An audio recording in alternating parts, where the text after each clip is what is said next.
자, 그럼 세 번째로 교육과정 개발 모형에 대해서 한번 살펴봅시다. 모형이라는 것은 지금 모델인데요. 우리가 이제 보면 어떤 그림 이렇게 이제 표현할 수 있겠죠. 그러니까 교육과정을 개발할 때 이런 그림들을 보면서 따라 하세요. 또는 요런 형태로 하시면 됩니다라는 안내지가 또는 안내 그림 같은 것들이 이제 우리가 이렇게 보여줄 수 있잖아요. 그죠? 그래서 이렇게 교육과정 개발할 때 따라 할 수 있는 어떤 그림 또는 설명서다 이렇게 생각하면 좀 이해가 쉽겠습니다. 100%뭐 맞는 말은 아니지만 그렇게 생각하면 모형이라는 것에 대한 개념을 조금 더 쉽게 이제 이해할 수 있을 것 같아요. 이제 포스너라는 이제 학자가 1998년에 이제 얘기했는데요. 이분의 의견에 따르면 교육과정 개발 모형이 이제 절차적 모형, 그 다음에 서술적 모형, 그 다음에 개념적 모형, 그 다음에 네 번째 비판적 모형 이렇게 구분이 된다고 합니다. 이분이 이제 그렇게 얘기하셨어요. 그러면서 이제 그것들을 설명하고 있는데 절차적 모형이라는 것은 교육 과정이 개발되는 절차 단계죠. 그런 것들을 자세히 설명하고 있는 그런 모형이다라고 얘기를 합니다. 그리고 서술적 모형 같은 경우에는 교육 과정이 이제 개발될 때 그런 교육의 어떤 실제적인 측면이 있을 거 아니에요. 그렇죠? 실제의 어떤 현실 같은 것들을 자, 이렇게 서술하는 거예요. 기록하는 거. 그런 것들이 이렇게 우리 서술적 모형에 해당한다. 이렇게 보여지고요. 그다음 개념적 모형 같은 경우에는 교육 과정을 우리가 개발할 때 교육 과정 개발에 들어가는 여러 가지 요소들이 있을 거 아니에요. 구성 요소 같은 것들요. 그런 것들 사이의 의미 이런 것들, 그다음에 관련성 이런 것들을 이제 나타내는 모형이다. 이렇게 이제 얘기를 하고 있고요.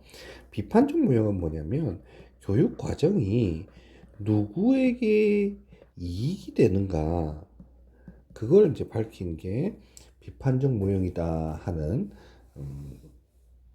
얘기를 하고 있습니다.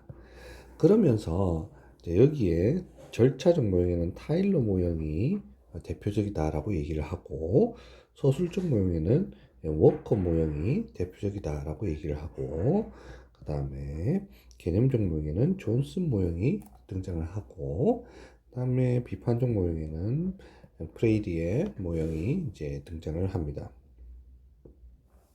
여기 ER인데 우리가 이제 임용고사에는 이제 과거에는 이 타일러 모형이 많이 등장을 했었어요. 근데 이제 2년 전인가요? 3년 전인가요? 거기에 이제 드디어 워커의 모형이 등장하기 시작했죠.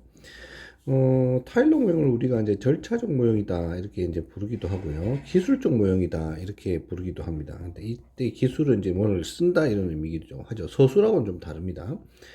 그 다음에 뭐 체계적 모형이다 이렇게 부르기도 하고 합리적 모형이다 이렇게 부르기도 하고요. 그 다음에 이제 뭐 과학적 모형이다 이렇게 부르기도 합니다. 유사한 의미를 지니고 있다고 봐야 되겠죠. 그 다음에 이제 또 처방적이다 이렇게 볼 수도 있습니다.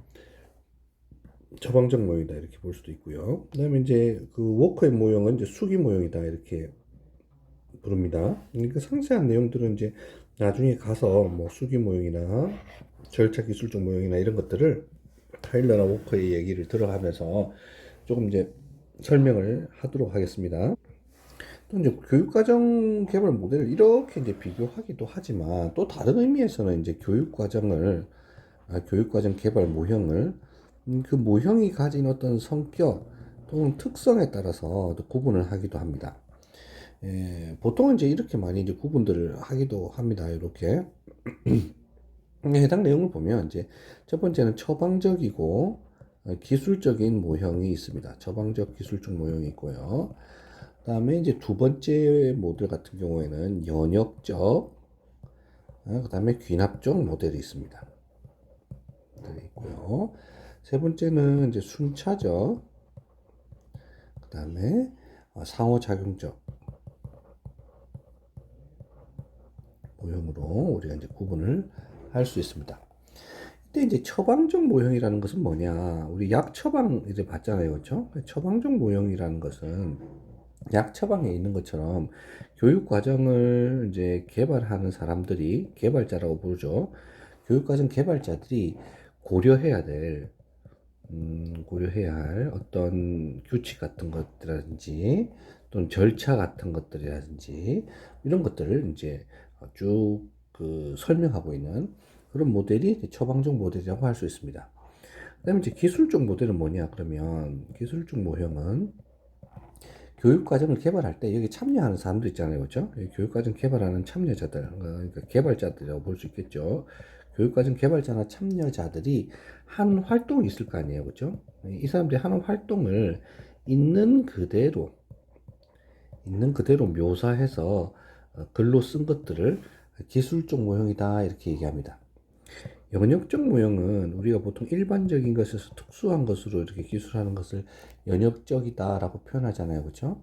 그래서 교육 과정이라는 것을 우리가 보면 큰 단위에서 작은 단위로 이렇게 아이고 여기 작은이라 써야 되겠네요. 큰 단위에서 작은 단위로 이제 써 내려가거나 만들어가는 것을 말하는데 예를 들면 전체 교육 과정에서 이 커리큘럼에 CEO를 쓰겠습니다. CEO 요거는 여기 CU는 커리큘럼입니다. 교육과정. 급할 땐 제가 CU라고 쓸게요. 교육과정 CU입니다. 구리가 아니에요. 전체 교육과정이 있고, 그 다음에 이제 교과가 있고, 단원이 있고, 그 챕터, 레슨, 과 이런 거죠. 이런 것도 있다라는 순서로 이제 개발해 나가는 걸 말하고요. 귀납적 모형 같은 경우에는 연역적 모형과 반대겠죠. 당연히. 그러니까 작은 단위에서 큰 단위의 순서로 교육과정을 만들어 가는 거예요. 그러니까 이 순서가 이제 반대로 된다고 생각하면 되겠죠. 그 다음에 이제 순차적 모형이 나오죠. 순차적 모형. 순차적 모형 같은 어떤 건 뭐냐. 순차적 모형은 교육과정을 개발하는 이 절차가 고정이 되어 있는 거예요. 이 절차가 이제 고정이 되어 가지고 차례대로 순서대로 개발되는 것 그런 모형을 말하고요. 상호작용적 모형은 이 순차적 모형과 반대되는 개념입니다. 이 연역적은 이렇게 반대가 되겠죠. 그래서 이 교육 과정을 개발할 때 현장이죠, 현장. 대체로 현장이 어디가 되겠어요? 학교가 되겠죠. 학교 현장이겠죠.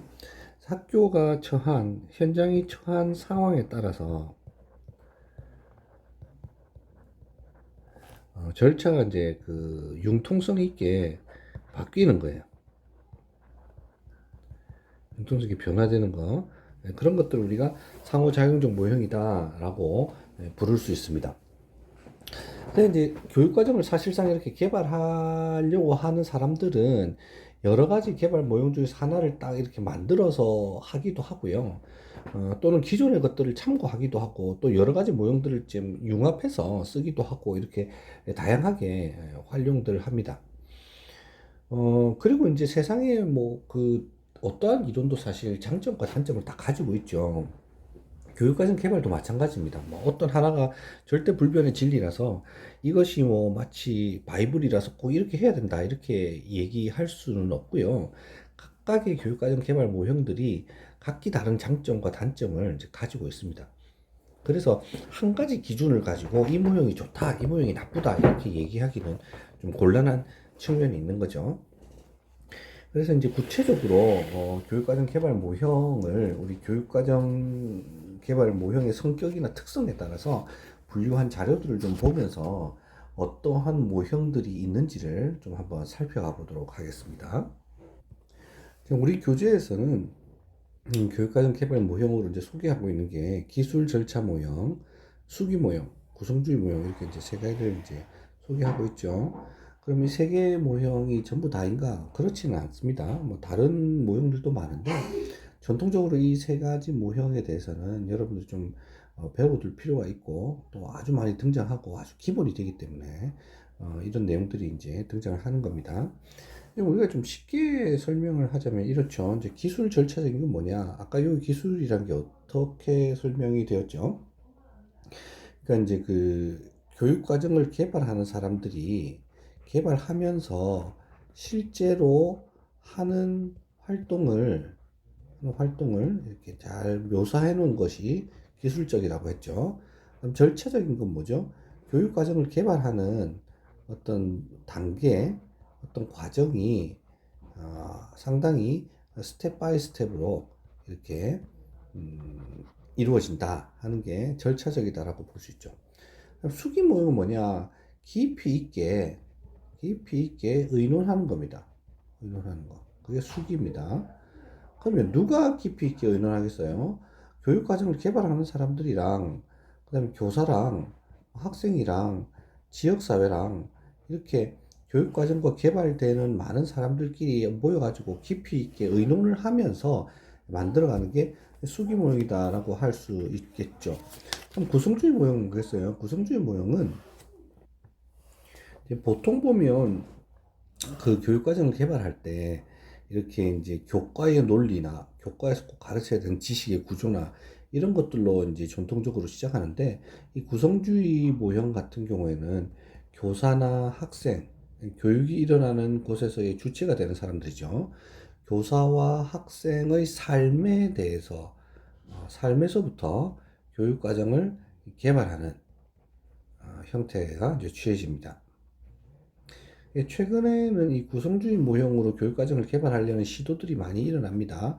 뭐 혁신학교라든지, 그 다음에 이제 뭐 행복학교, 다행복학교 이런 데서 구성주의 모형으로 교육과정을 개발하려는 시도들이 있습니다만, 안타깝게도 역시 이제 국가 수준 교육과정 자체가 기술 절차적인 모형으로 우리가 만들어지기 때문에 구성주의 모형이 학교 현장에서 이제 적용되는 데는 일종의 한계가 있긴 합니다.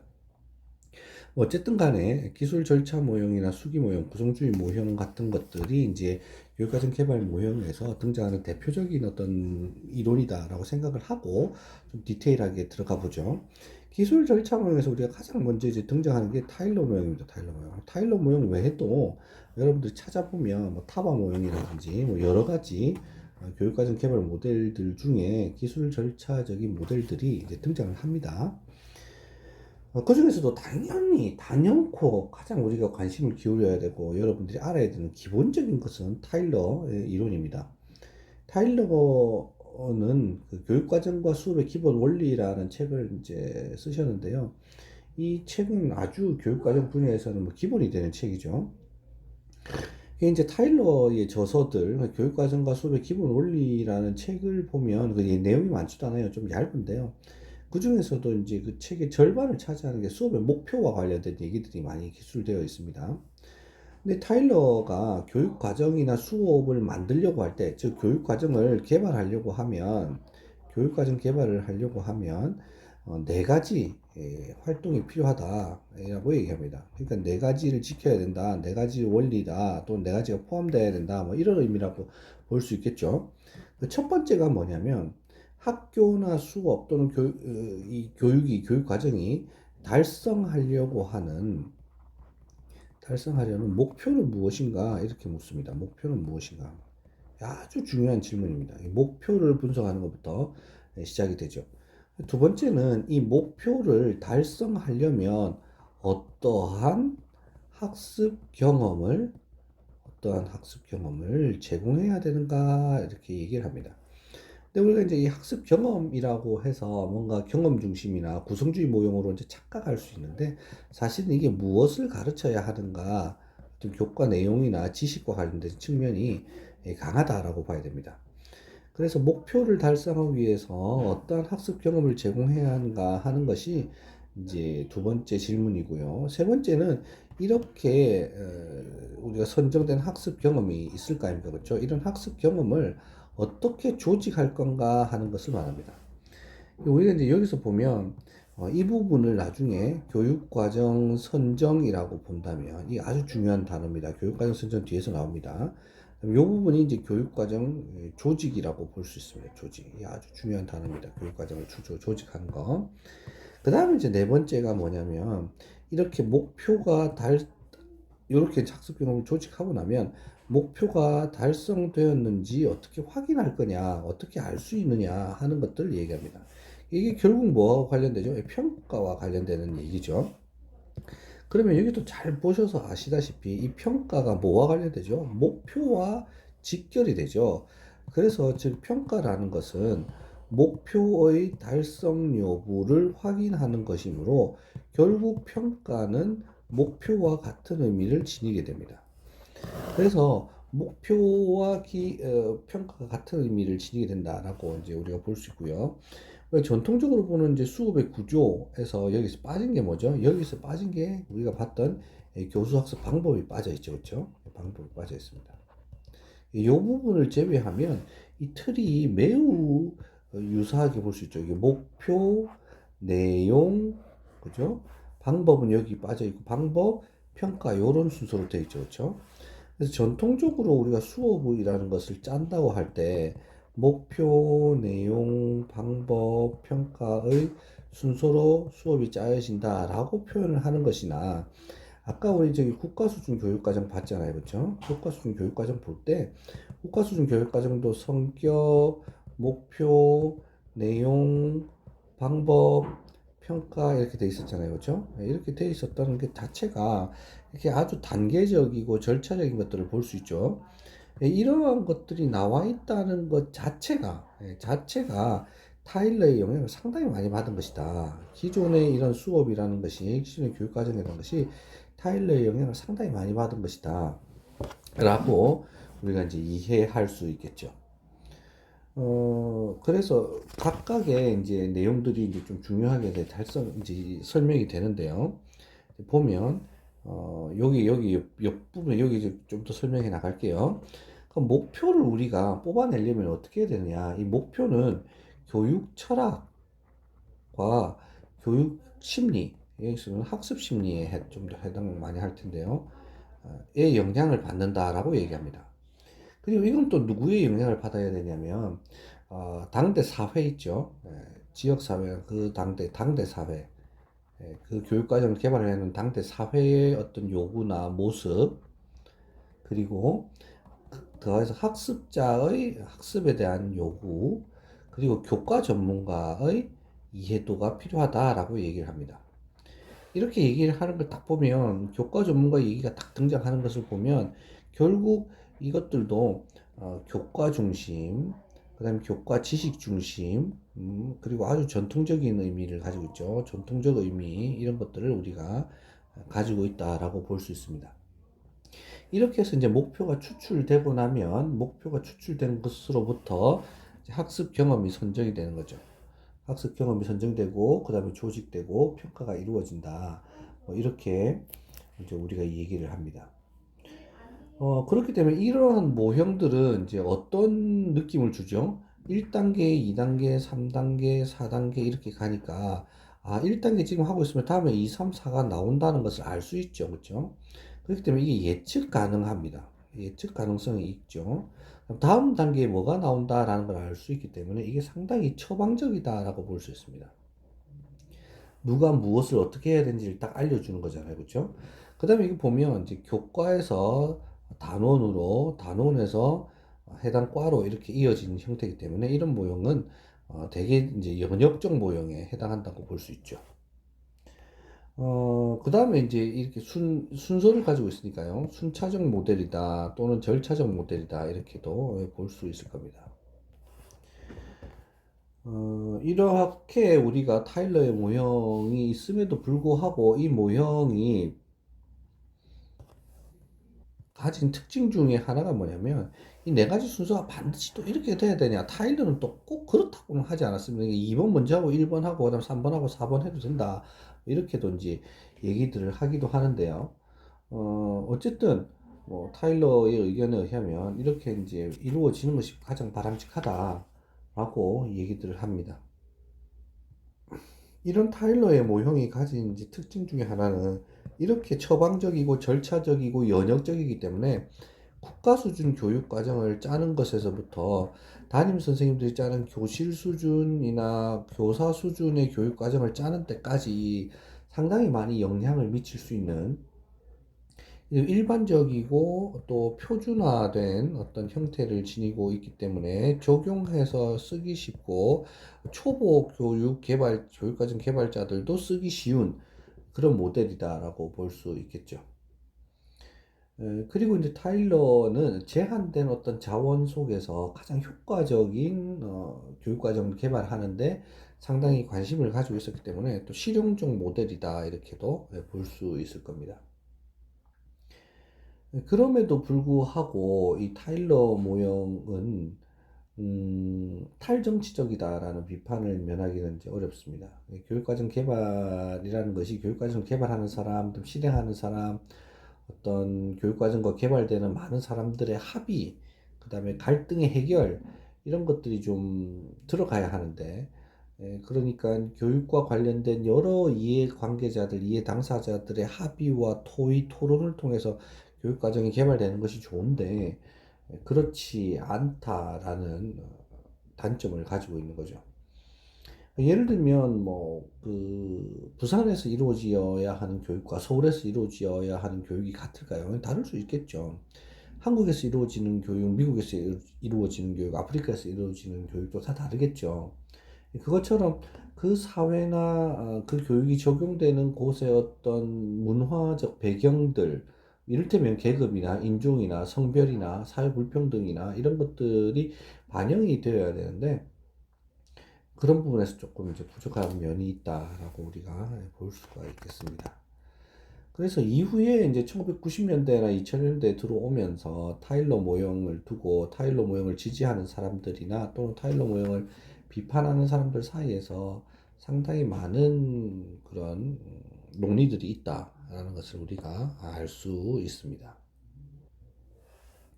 자, 이제 두 번째는 수기 모형으로 좀 넘어가도록 하죠. 수기 모형 같은 경우는 이제 워커 모형 같은 것이 지난번에 이제 그 임용고사에 이제 출제가 되었기 때문에 앞으로 이쪽 분야라든지 이쪽 분야, 그러니까 수기 모형이나 구성주의 모형이 임용 교육학 논술에서 등장할 가능성이 매우 높게 점쳐지는다고 우리가 볼 수 있겠죠. 그러면 이제 교육 과정 분야에서 수기라는 게 도대체 뭐냐, 뭘 깊이 있게 의논하느냐 하는 것은 이제 실제적 문제를 해결하기 위한 어떤 깊은 의견이라고 볼 수 있겠죠.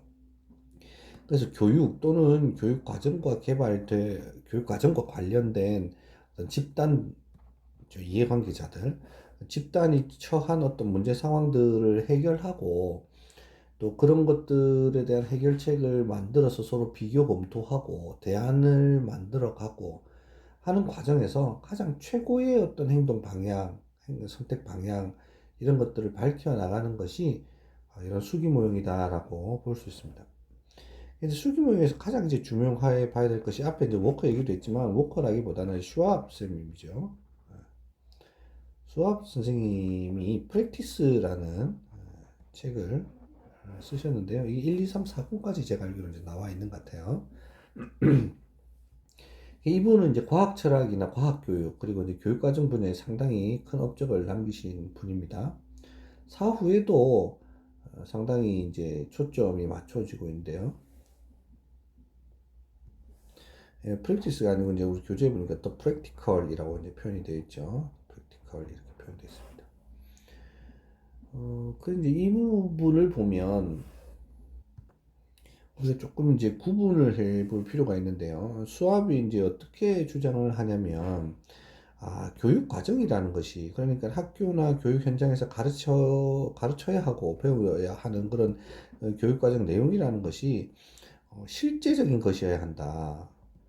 실제적 문제나 실제적 탐구 방식을 써야 된다라고 이제 주장을 합니다. 여기서 이렇게 오는 거죠, 그죠? 그럼에도 불구하고 여전히 학교나 교육 현장은 이제 실제적인 것이 아니라 뭘 하고 있었냐면 이론적인 문제를 다루고 또 이론적인 탐구를 했다 이런 주장을 펼치고 있습니다. 하고 있습니다. 그럼 이제 보면 비교를 하고 있는데요. 딱 이렇게 비교해서 보면 이렇게 얘기하죠. 이론적인 것과 실제적인 것이 그러면 어떤 것이며 어떤 차이가 있느냐라고 봤을 때 첫 번째 이론적인 것은 이 마음의 상태에 대한 것들, 눈에 보이지 않는 어떤 마음 상태에 대한 것들을 추구한다. 그래서 여기 보면 우리 이렇게 심리적인 거, 우리가 이제 이해하지 못하지만 이해하기를 원하는 문제, 뭐 이런 것들을 취급한다. 이렇게 얘기를 합니다. 하지만 이제 실제적인 것에는 마음보다는 실제적인 문제, 실제적인 사태, 실제 일어나는 일, 실제 일어나는 일이 더 중요한 거 아니냐, 그런 것들을 다뤄야 된다라고 이해를 합니다. 그다음에 이제 두 번째는 뭐냐면 탐구의 대상과 관련된 것인데요. 이론적인 것들은 그것이 이해와 관련된 문제다라고 얘기하는 거죠. 이해와 관련된 것이다. 어떤 것을 언더스탠딩 하는 거죠. 그래서 이 대상이 좀 일반적이고 또 추상적이고 또 보편적이다라고 얘기들 합니다. 근데 실제인 건 뭐냐면 상황 맥락적인 거예요. 상황 맥락적인 거. 그 다음에 개별적인 거. 현장에서 일어나는 그런 것들. 그런 것들이 훨씬 더 중요하다. 이렇게 얘기들을 합니다.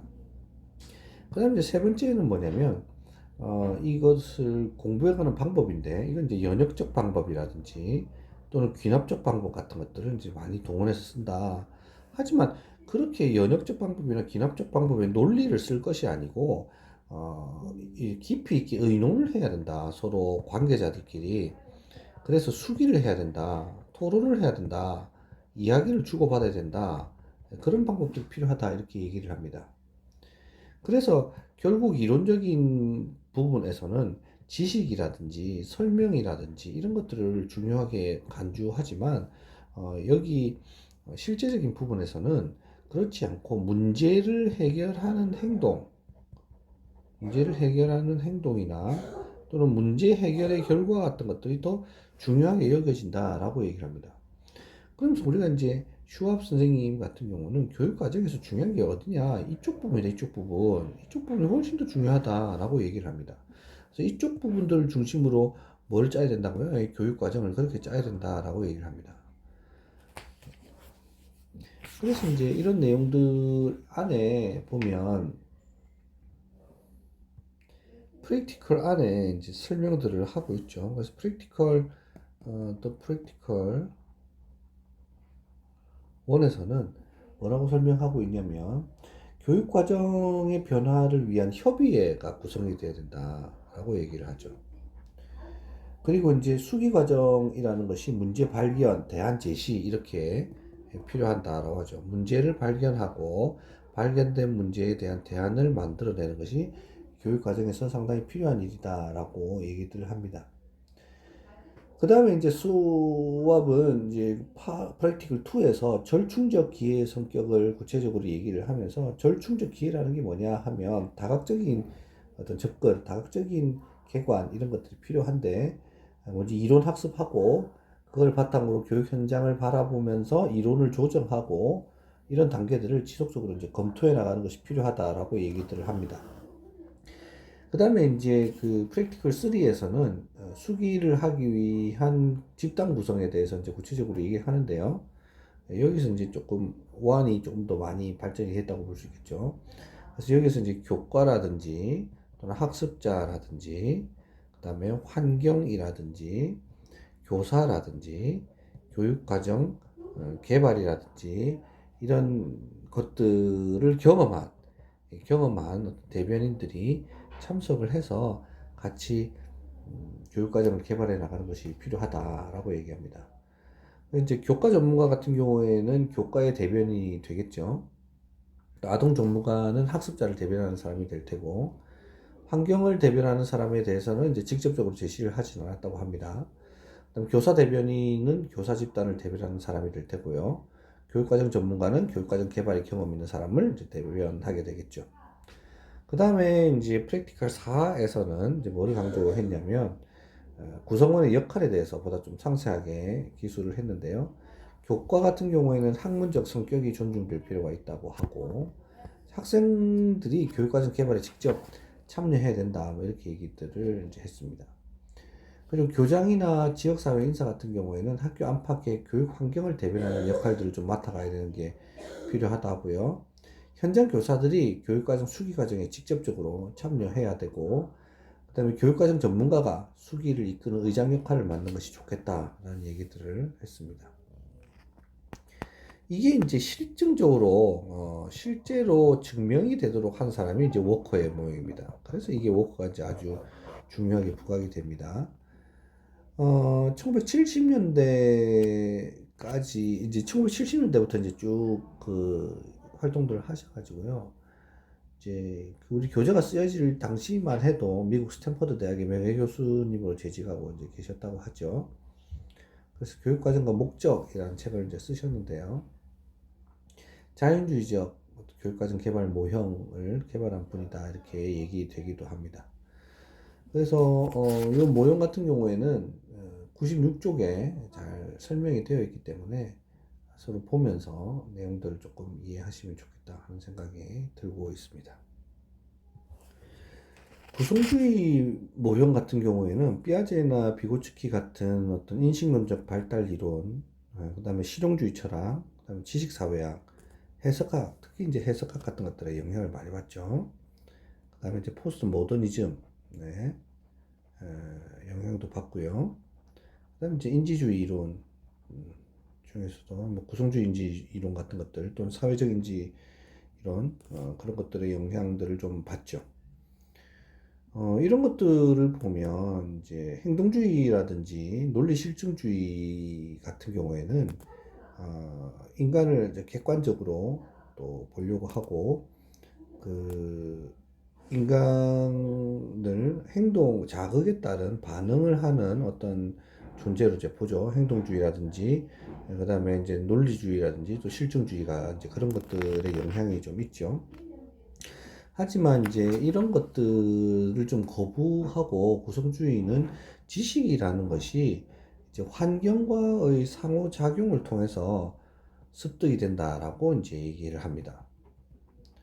그래서 행동주의 심리학을 거부하고 학습자 외부에 이미 존재해 있는 세계를 발견하는 것이 아니라 학습자 자신의 경험적 세계를 조직하는 것이 더 중요하다라고 얘기합니다. 그래서 이제 교육에 있어서 구성주의는 다음과 같은 어떤 기본적인 가정들이 있는데요.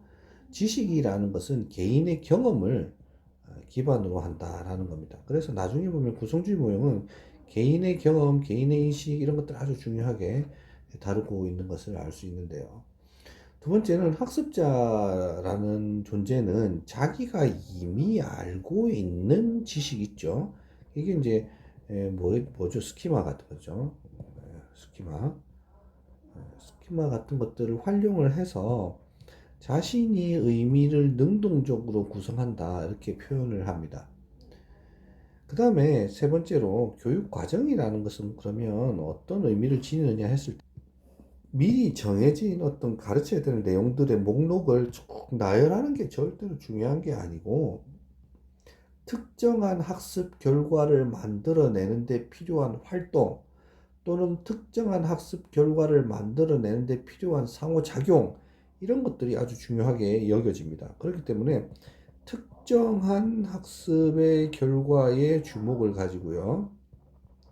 그 다음에 그것들을 만들어내기 위한 활동과 그것들을 만들어내기 위한 상호작용에 관심을 가진다라고 우리가 볼 수 있습니다. 그렇기 때문에 교수자, 즉 이제 교사죠. 교사가 학생을 바라보면서 어떤 기대를 가지느냐 하면 학생이 특정한 어떤 사건이죠. 특정한 어떤 사건이나 또는 현상에 대해서 관심을 가지게 합니다. 그렇기 때문에 일반적이거나 추상적이거나 논리적이거나 이런 것들을 거부를 하는 거죠. 그래서 학생 개인의 경험과 학생 개인이 경험을 만들어가는 과정을 아주 중요하게 여기는 특성이 있다고 볼 수 있습니다. 그렇기 때문에 이게 어떤 특징들을 가지게 될까요?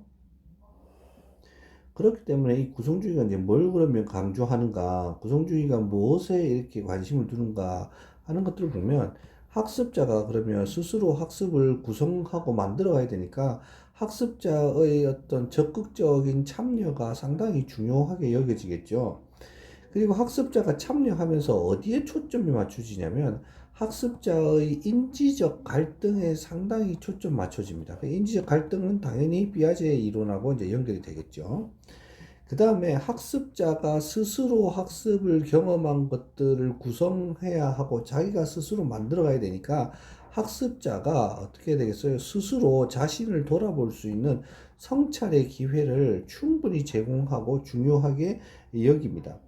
당연히 학습자의 다양한 경험, 학습자가 직접적으로 다양한 경험을 할 수 있는 것을 상당히 중요하게 여기니까 그런 여건들을 많이 마련해 주려고 노력하겠죠. 또 학생이 만들어낸 새로운 어떤 아이디어에 대해서 비판하거나 비난하지 않고 아주 격려하고 학습자를 격려하고 지지해주는 성향이 강합니다. 그렇기 때문에 이런 교육 과정에 대한 구성주의적인 접근법은 다른 전통적 접근법, 앞에 이제 타일러 모형이나 수기 모형의 접근과는 달리 여러 가지 차이점들을 보이게 되죠. 이 전통주의자, 특히 이제 타일러 모형 같은 이런 절차적이고 기술적인 모형을 추구하는 사람들은 진리가 뭐냐, 진리가 뭐냐 하는 것들에 상당히 관심이 있고 실제가 뭐냐 하는 것들에 이제 관심이 있죠. 그래서 이제 이성적이고 이런 것들은 이제 그 관심이 있어 하고 지식을 중요하게 여기고 언어를 상당히 중요하게 여긴다고 보여지죠. 이쪽 분야의 사람들은요. 하지만 구성주의자들은 지식이 바깥에서 와서 수동적으로 이렇게 만들어지는 것이 아니라 학습자가 스스로 그것을 만들어 가기 때문에 에, 자기가 이런 세상을 인식하는 주체다, 능동적이다 이렇게 바라봅니다. 그렇기 때문에 여기서 중요한 게 뭐냐면 한 개인과 한 개인이 환경과 서로 상호작용을 하거나 또는 한 개인이 환경에 어떻게 반응을 해서 자기가 어떻게 새로운 지식을 만들어내느냐 하는 것에 상당한 관심을 가지고 있습니다. 그러면 교육과정도 어떻게 되겠어요? 당연히 이런 것들을 중요하게 여기기 때문에 그런 교육과정들을 중요하게 이제 여긴다고 봐야 되겠죠. 그래서 구성주의 모형 같은 경우에는 이 구성주의 교육과정 개발의 목적은 어디에 있을까요? 이 구성주의적 신념을 가진 교사들이요, 추상적인 개념과 방법을 구성하고 자신의 문제를 해결하고 개인과 집단의 목표를 달성하고자 하도록 하는 데 있습니다. 그러니까 왜 그럼 교사에게 관심을 여기서 두느냐? 교육과정을 구성하는 사람이 교사일 확률이 높으니까요. 실제 교사가 실제 교사가 교육 현장에서 어떤 생각을 가지고 있고 수업하면서 어떤 경험을 가지고 있느냐 하는 것들을 중심으로 교육과정을 만들어 나가는 목적이 있다는 겁니다. 그렇기 때문에 교육과정을 만드는 내용도 역시 어떻게 되냐면 특정 교과, 교사가 학생들을 바라보면서 어떻게 기대하냐면 교과의 어떤 일반적인 지식이나 어떤 내용들을 일방적으로 익히는 것이 아니라 학생들이 교과의 지식이나 이 내용들을 익혀가지고 자신이 그것을 선행 지식으로 가지고 있을 수 있도록 하는 것이 더 중요하게 여겨진다라고 합니다. 그리고 이제 교수 활동이나 방법들 또는 자료들도 어떻게 되겠어요? 아주 융통적이고 맥락적이 되겠죠. 그리고 교수 전략 역시 교사들이 학생으로 하여금 그런 교육 과정들을 익힐 수 있는 형태, 그런 것들을 이제 중요하게 여긴다는 거죠. 그래서 이런 구성주의 교수법에는 계획에 있지 않은, 계획에 없던 어떤 결과도 상당히 중요하게 간주를 합니다. 그 다음에 이제 두 번째 어떤 특징이 있냐면 학습자가, 학생이겠죠. 학생이 어떤 것을 이해했느냐, 어떤 것을 익혔느냐, 어떤 것을 경험했느냐 하는 것들이 교육 과정을 개발하는 출발점이 된다라고 얘기합니다. 그 다음에 이제 어떤 것들을 또 생각하냐면 학습자마다, 학생마다 이런 이해에 도달하는 개인차가 있다라는 것들을 염두에 둡니다. 그리고 이렇게 하는 것, 가는 학습자마다, 학생마다, 저마다 익히는 길이나 익히는 방법들이 다 다양하다라고 이 얘기를 하죠. 그리고 개별화되어 있다라고도 표현하기도 합니다. 또 어떤 특징을 가지냐면 학습자마다 그러므로 당연하게 학습 활동의 정도 또는 과정 또는 순서 이런 것들 시간차가 있고 개인의 능력차가 있다라고 바라보게 되죠. 그래서 교육과정을 개발할 때는 학생이 참여하는 것이 바람직하다라고 얘기합니다. 그 다음에 학습자의 이해 수준이 달라도 동일한 학습 자료를 가지고 쓸 수 있다고 합니다. 동일한 학습 자료를 쓰더라도 이거를 다양하게 이해시킬 수 있다는 거죠. 다양한 방식으로 다양하게 이해시킬 수 있다. 이렇게 표현을 합니다. 역시 학습자가 목표를 달성해 가는 과정 중에 사실 이 목표라는 것도 있어도 되고 없어도 된다 이렇게 표현하기도 하죠. 이렇게 없어도 된다라고 표현하기도 합니다. 유무와 관계가 중요하지 않다 뭐 이렇게 얘기하기도 하고요. 어쨌든 학습자가 목표를 달성하는 과정 중에 스스로 자신이 해야 되는 공부의 주제나 과제들을 발견하게 된다 이렇게 표현들을 합니다. 그리고 학습자가 다른 사람과 협업을 합니다. 다른 사람 또는 다른 학생과 협동을 해서 문제를 해결하고 그 과정에서 중요한 의미나 중요한 내용을 스스로 인지한다. 이렇게 표현을 합니다. 그렇기 때문에 실제 세계를 인식하는 것이 실제 세계가 또는 실제적인 문제가 교육과정의 내용으로서 아주 중요하게 간주가 됩니다. 또한 평가는 일률적으로 치르는 것이 아니라 학습의 의미가 개별적으로 다르기 때문에 그렇기 때문에 평가 역시 개별화해서 개인적으로 치르는 것이 좋다라고 얘기를 합니다. 그리고 이 평가를 통해서 결국 평가의 목적이라는 것은 학생이 평가를 통해서 스스로 지식을 재구성하는 어떤 능력을 발휘하기 위한 과정으로서 필요하다라고 얘기를 하기 때문에 그런 역량 성장에 상당히 초점을 둔다라고 볼 수 있겠죠. 그래서 이제 파워포인트를 보면 이제 교육과정 개발 모형으로 기술 절차 모형의 타일러 모형이 이제 우리가 등장하는 것들을 볼 수 있겠고요.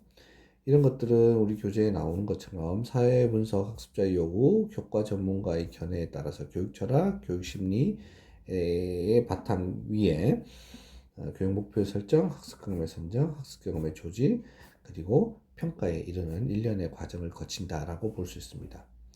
앞서 설명한 것처럼 기술 절차 모형은 처방적이고 연역적이고 순차적 모형이기도 하고요. 단계에 따라서 개발이 됩니다. 수기 모형은 설명한 것처럼 교육과정 개발이 깊이 있게 의논이 돼야 된다고 얘기를 했고요. 워커 모형 정도는 여러분들이 꼭 눈에 한번 익혀두셨으면 좋겠다라고 얘기를 드렸고요. 구성주의 모형 같은 경우에는 문제를 해결하는 것이 중요하고 선행 경험과 관련된 아이디어 그렇기 때문에 학습자들이 스스로 활동하고 조작물을 만들어보는 그런 과정들이 중요하다라는 설명을 했습니다. 그래서 여기까지 교육과정 개발 모형과 관련된 내용들을 살펴보았고요. 여러분들이 관련 내용들을 중심으로 또 좀 지속적으로 학습을 진행해 나갔으면 좋겠습니다. 다음 시간에는 교육 목적과 핵심 역량에 대한 얘기들을 조금 진행해 보도록 하겠습니다. 오늘 여기까지 수업하겠습니다. 수고하셨습니다.